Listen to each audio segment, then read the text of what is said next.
We're excited to get the year started. The guys will be here to eat between 3 and 4:30, and then um, obviously there's some teams going now. I mean, we're granted 31 days to go 25 practices. We just felt like camp's long enough as it is, with less full pads than what we've ever had before. We decided to go ahead and just bring them in the 29 days before to get our 25 in. They'll have the first Wednesday off, and then Saturdays after that. We'll scrimmage in 2 weeks, and then we'll start prep about 10 days out for Western Carolina. But we're excited about getting it going. It's going to be hot. We understand that. We have adjusted our times. We're going to go in the AM. With it being over 100 degrees over the next 3 days, we're going to have practice in the AM. So we know we're in condition. We've been conditioning in the heat all summer. We're trying to have some really good practices, so we have plenty of time to get them acclimated to the heat. But right now we've decided to change our first few practices to the AM. Hey, Coach. Schedule looks the same as last year except for the time changes and stuff. Yeah. Is there anything based on maybe your past experiences or how fall camp went last year, anything that you plan to change in your approach to how you're doing things? Well, we changed different periods.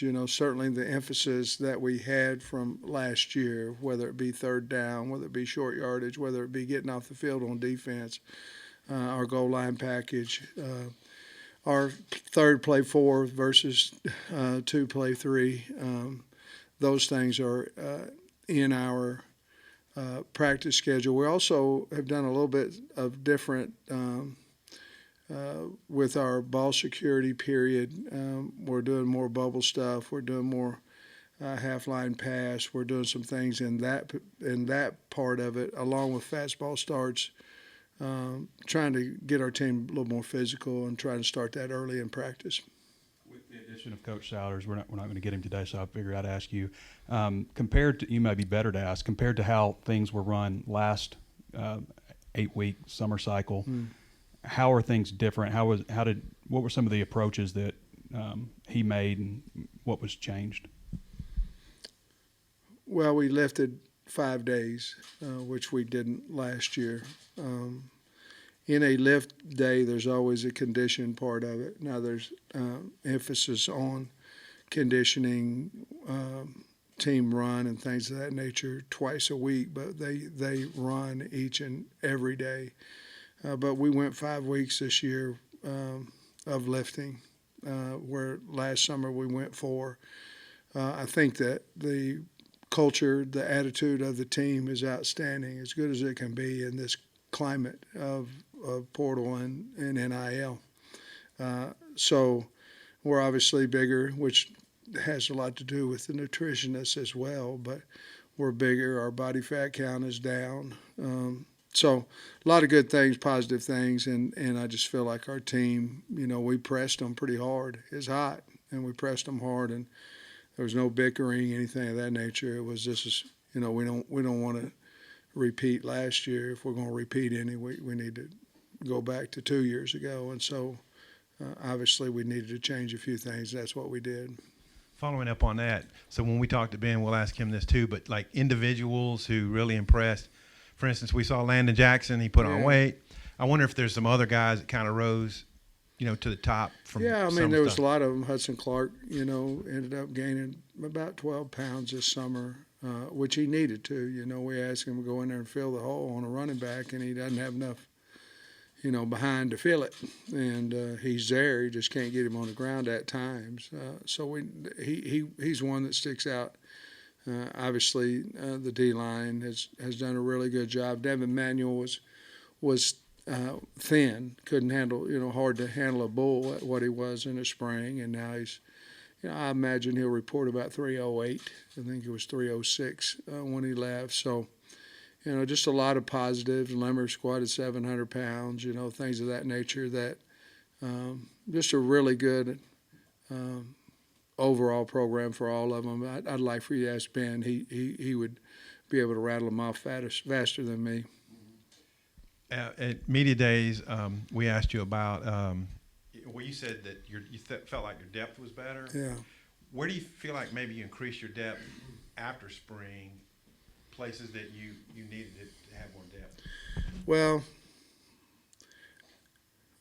linebacker was certainly something because we haven't really had anybody play a lot of reps there, So after spring ball, I felt like we could have, with Jaheim coming in, I feel like we could have, 2 rotations there, a couple rotations where we could have some guys. Obviously, we've talked about the D-line. Wide receiver, and it wasn't just the guys that we brought in. I thought it was Bakke and Sategna and Jaden Wilson and those guys coming on, that you think, because they were fast, and they did a nice job. Competition, I think, really helped the entire team. And but that would be it. Running back was running back. Tight end would probably be one of the biggest things that happened from spring ball to now, not only with the guys that were brought in, but the guys' development over the summertime. Yeah, Sam, I guess there were several transfers and then some freshmen that weren't here for spring ball.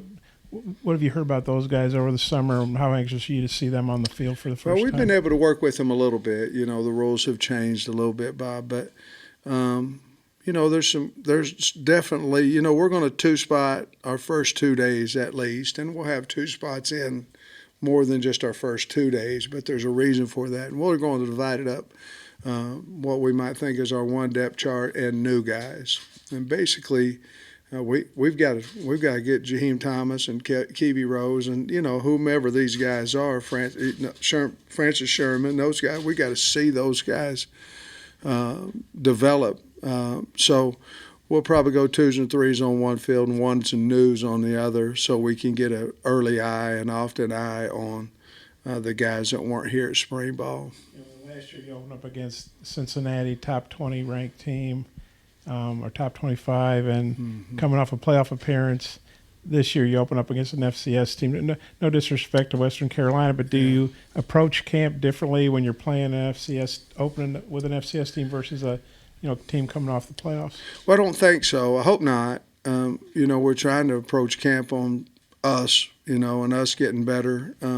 Again, we still have a lot of new faces, and that's not only on the kids, but the coaching staff, and most of our guys obviously went through spring ball with our new staff, but we still have quite a few that we've got to figure out if they're going to help us or not this year too. But I don't think, our deal is that, in all honesty, we didn't play well against the teams that we were favored to beat. And so we lost that chip at times. And so we have to coach that way, we have to feel that way, and all those things. So we just got to get back to old Arkansas football, and we started that obviously in January. But I really like where we're at. I like the hunger of the team and things of that nature. We'll have to wait and see, but I don't think it'll affect us much because we got a lot of work to do on ourselves. Sam, I've got 2 questions from Nate for you. I think you had Dr. Portman. So, one, he wanted to know, like, year 4, are you entering August, are you more competent than you were the first 3 years in the team right as of right now? I really like this team. Obviously, for me, I'm still learning. I'm not for sure if you ever quit learning. Probably if you quit learning, then you probably quit getting better, and Lord knows we owe it to the state of Arkansas to field a really good football team. Probably not a lot of difference in year 4 than before. Okay. And he wanted to know, how do you manage the game week, the more physical game week practices as the season goes along when injuries will start to mount? Yeah. You've talked about more physical game week practice. How do you manage that? Well, you have to either go Spiders on Monday. I mean, let's face the facts. You can go full or you can go shells on Tuesday and Wednesday.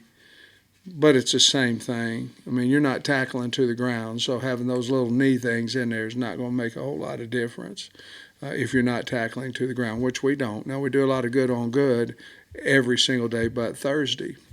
But I think the biggest thing is, we'll have air conditioning indoor so that, we can take a little bit of that heat off of them, because that's always a concern when you have so many games back to back.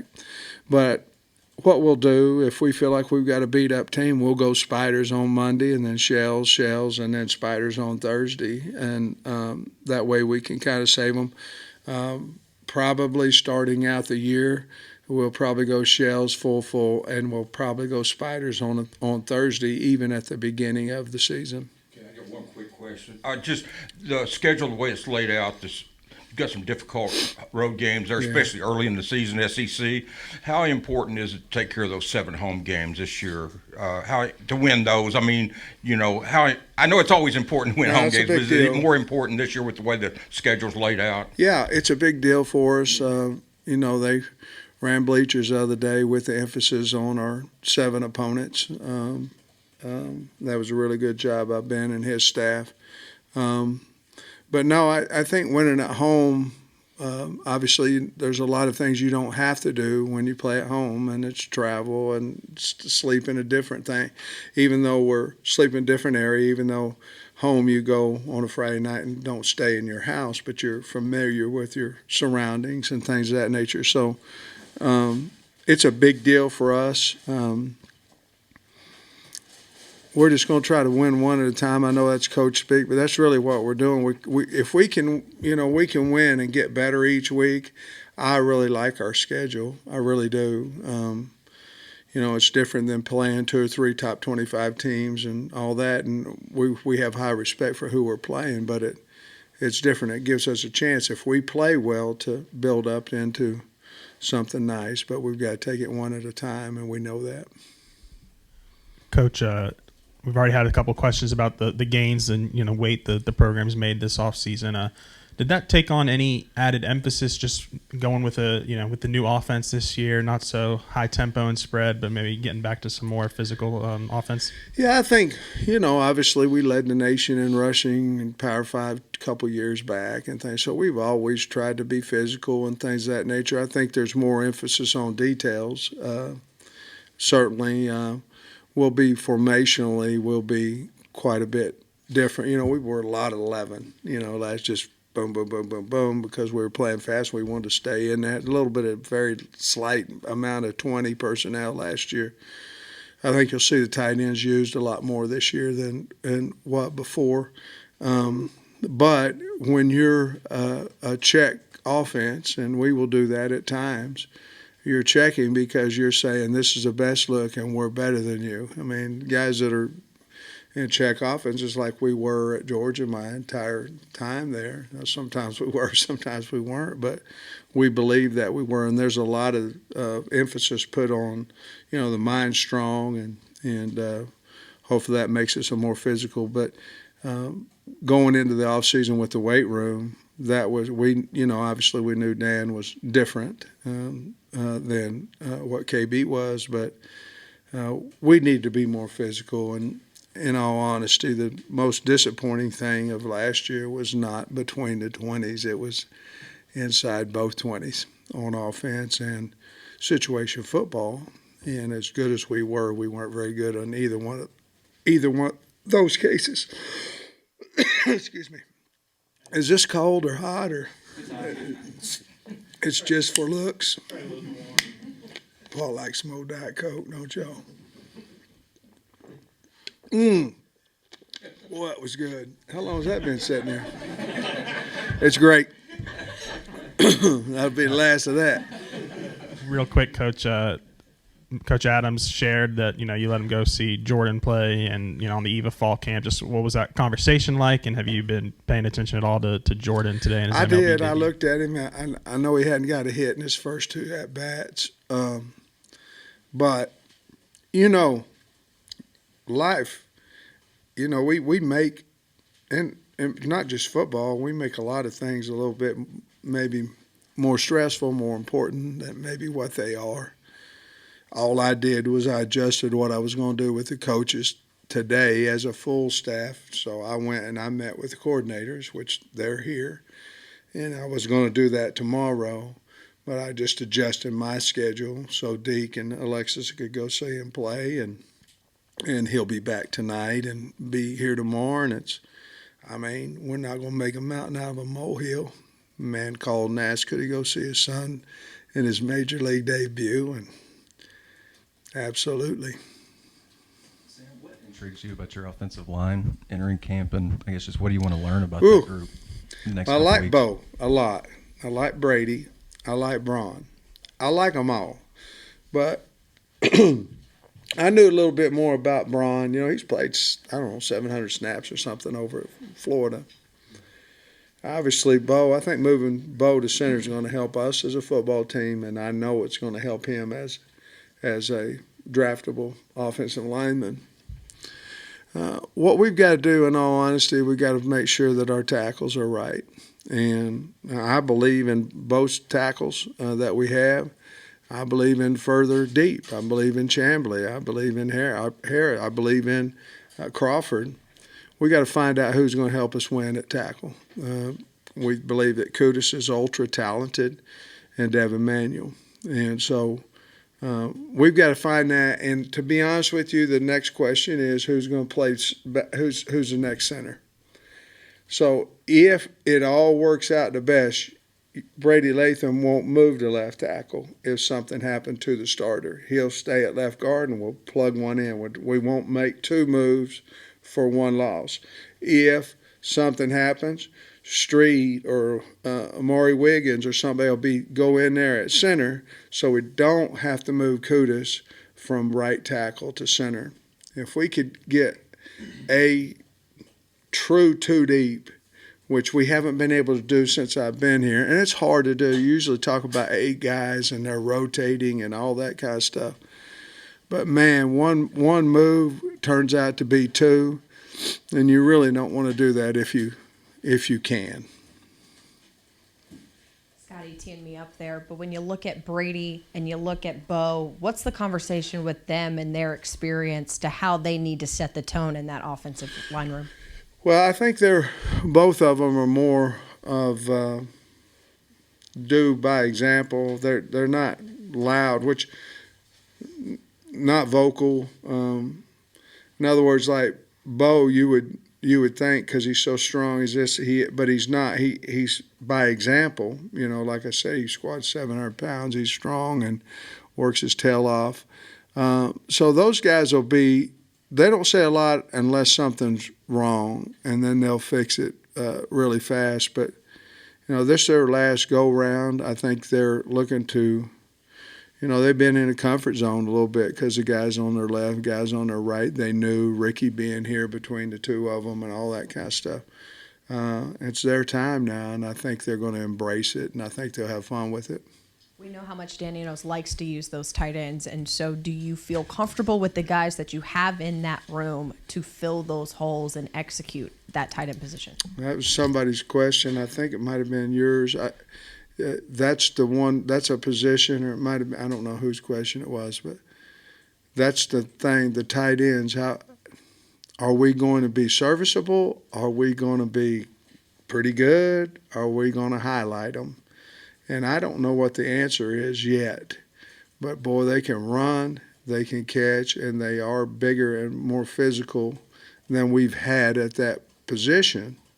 So, obviously the potential's there to use them, and we'd like to because they can run. Now, I believe that we've got 2 or 3 of them that'll be matchup problems for defenses if we can get them on the field. The running back position, we're going to have Jimmy Smith in here pretty soon, I think maybe Friday, pretty quick. So I thought I'd ask about those. How extraordinary is it to have 3 guys who've been with you?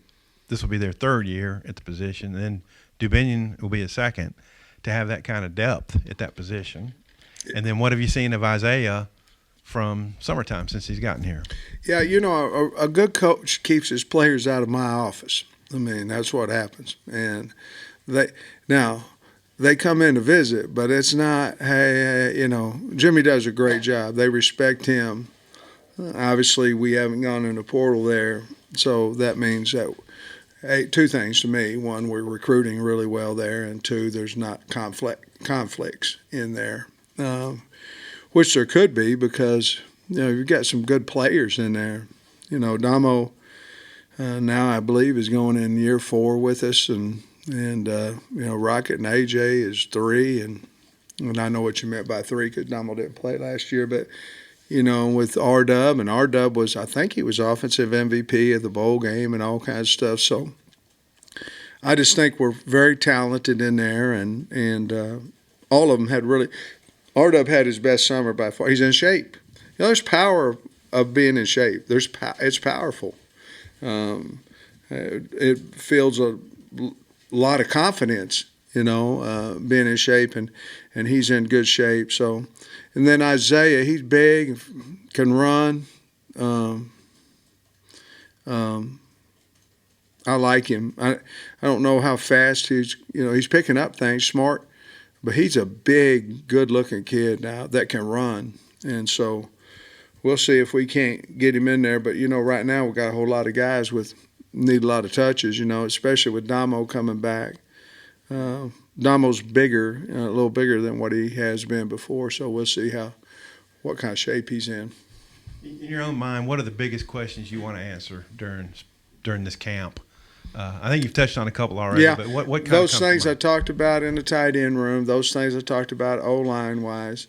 Who's our backup quarterback? Will Criswell press KJ? Obviously he has the opportunity to do that.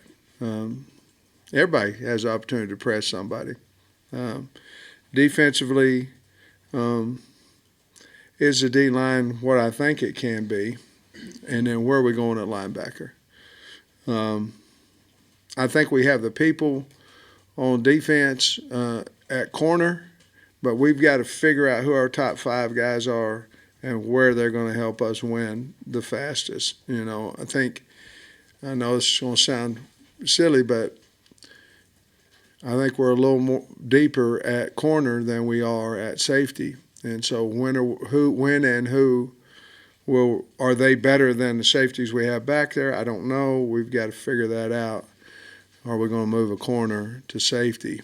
So I have to figure that out. Snacks would be the one I would be thinking off the top of my head that possibly could move to a hog or something like that. But we've got to make sure that we can man coverage at corner first.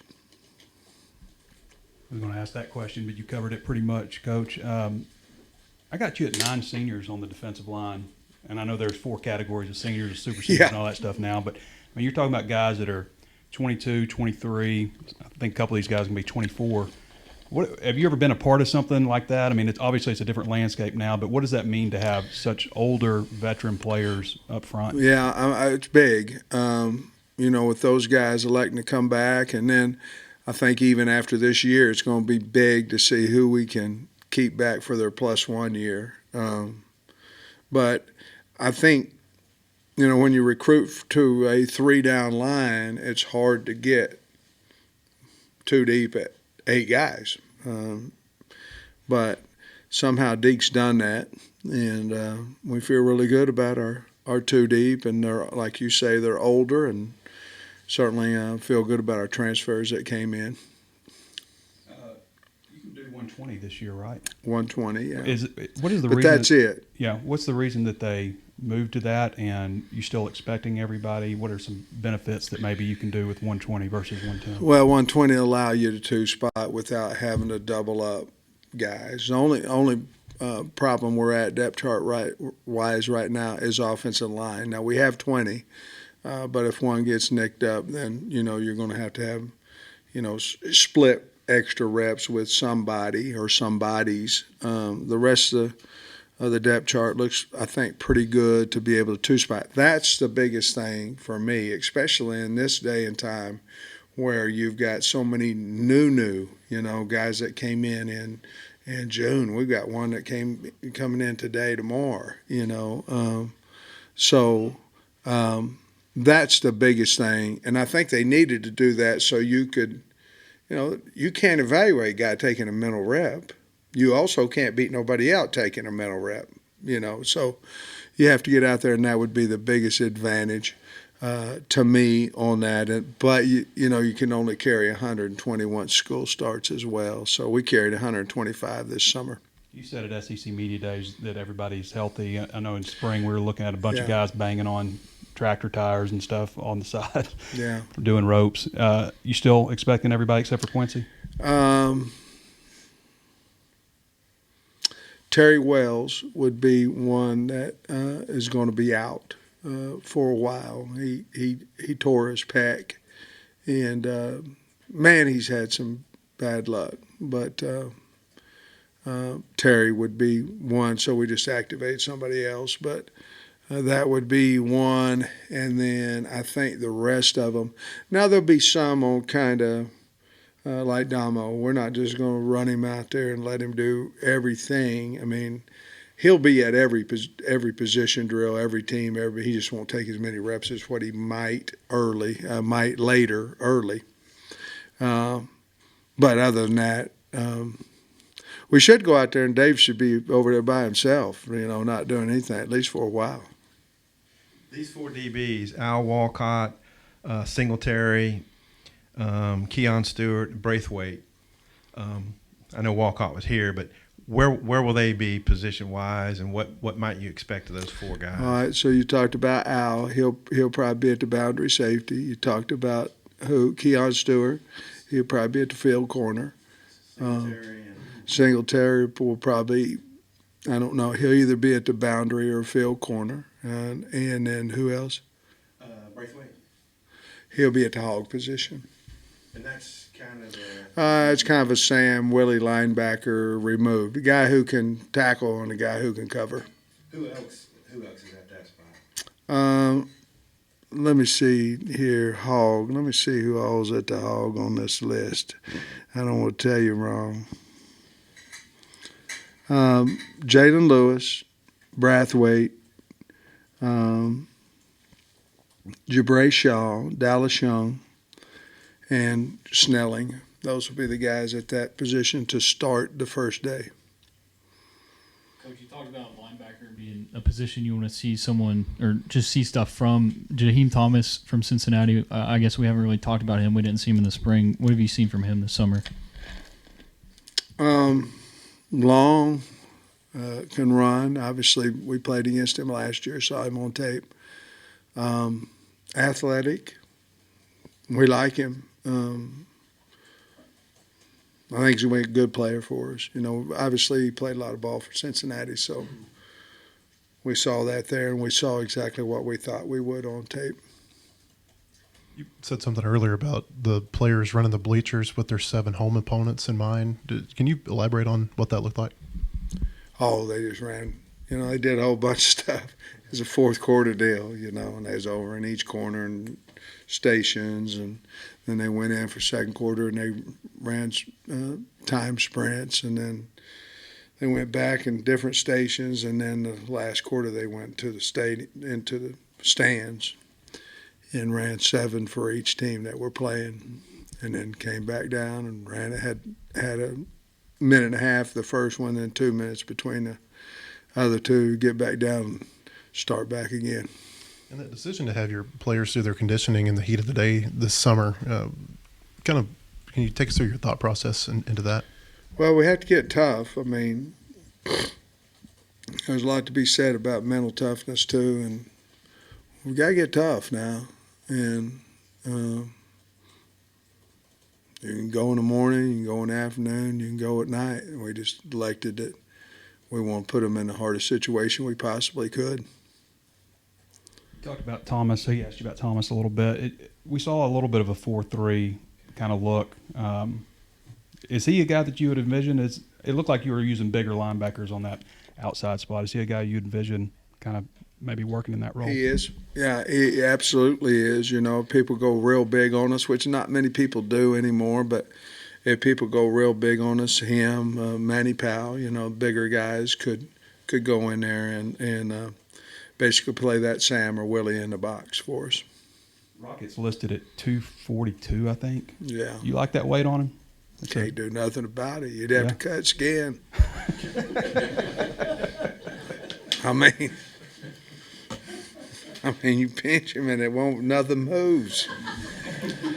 There's nothing you can do about it. I mean, we talked to the nutrition and we talked to Ben about it, and he's 242, and there's no, I mean, there's no fat there. So I don't know what you do with it, but he's in shape. Sam, with the AC and the indoor workout, how long have you guys been trying to get that done? And seriously, how big a deal is that? And when is it supposed to be operational? Let's see, next Wednesday, they need about 5 hours, and that's our off day. So off days you can meet with them. So we'll have meetings, and we'll be out of there by 4 or 5 on that day, and then they're going to have a power outage over there, and they're going to set it up. And I'm told it will be ready to go next Thursday. And it's going to be huge because if you look at it, we had the 8-game schedule 2 years ago. It was hotter than hot in October. And you're constantly worrying about fatigue. Now you're playing Game 6, you're playing Game 7, and all this stuff. And you can't get away from the heat. Indoors with air conditioning, you can. And, I was at some places in 2 days, in fall camp, they'd go out twice and one in, out twice and one in, for the fatigue. Well, we can't come in. At least we haven't in the past. And that was a big concern for me. But we can solve that problem now. You talked a little bit about tight ends, and we obviously saw Luke Has and, the other guys, but Varkey's Gums. I'm curious about him. You talked about Sherman a little bit, but I was curious about Varkey's. Does he remind you of anybody, and what kind of impact could he have? I don't know that he reminds me of anybody, but he's very fast. He can run, physical guy. He can do anything. He can run, catch, block. Has is now 240-some. He's able to do that too. Washington got bigger. Bax is in there. Sharp, to be honest with you, Francis, we got because we needed an inline blocker. We knew how aggressive he was and things of that nature. And then a guy that, hadn't been talked about much is Shamar Easter, who is now at 220. And he'll be a guy, I think he's going to be really, really a good player. It's just we'll find out how fast he helps the football team. But Gums is a guy that can, he looks like he's played college ball before, when he goes out there and he's running around. There's another guy that we didn't have, in spring. So two-spot will help us there is what. I feel like the first play of the first practice in the spring was a 2 tight end set. Is that just kind of an indication of how often and how important that is to Dan's offense? Oh, it might be. It might also be that we just want to set a tone that we didn't lose our physical. We didn't lose every game last year. I mean, felt like it at times. But you can't lose your physicality, and at times we did. And so probably we won as much clang as we could get out there in the first play. And that's probably what we did. Sam, you were talking to Paris the other day. He's on a line in high school with 3 Power 5. Who? Paris. Yeah. 3 Power 5. We've got Alabama, Illinois, and Arkansas. Have you come across many high school lines like that? And just what'd you think about that and him playing on a line like that? Well, I'm so messed up. You said who you talking? Paris Patterson. Patterson. Yeah, and his high school, East St. Louis, had 3. Yeah. An Alabama signee, an Illinois signee, an Arkansas signee. How many lines like that in your recruiting have you come across? Just what do you think about him being part of that? I don't know that I've ever, we went Pace Academy and got Jamari Sawyer and Andrew Thomas, but they were a year apart. They were on the same line. Both of them playing in the NFL. Man, it's rare. But East St. Louis, they do a great job, so, but it's very rare that happens. Got a good coach. We haven't asked a single question about KJ because, it seems like it's a luxury, the experience that he's got. I mean, are there specific points in spring and summer workouts that you can point to, just the type of impact that he's had? And do you have to kind of remind yourself at times, it's feels good to have a quarterback that and you can trust this season? No, there's no reminder. I pretty much got that down, that part of it. But he is having fun. I think he's really confident. Really doing a nice job at leading. Really nice. It's easy to lead when it's positive. It's hard to lead when what's coming out of your mouth is negative. And that goes for all of us, me included. But if you want to fix, you better lead in either category. And he certainly has done a good job with both of those. And I didn't mean that any other way than you don't have to be reminded, because the entire team looks at him as the leader, and he does a really nice job. I think it'll be a big year for him, because I think he still thinks he's got a lot to prove, and he does.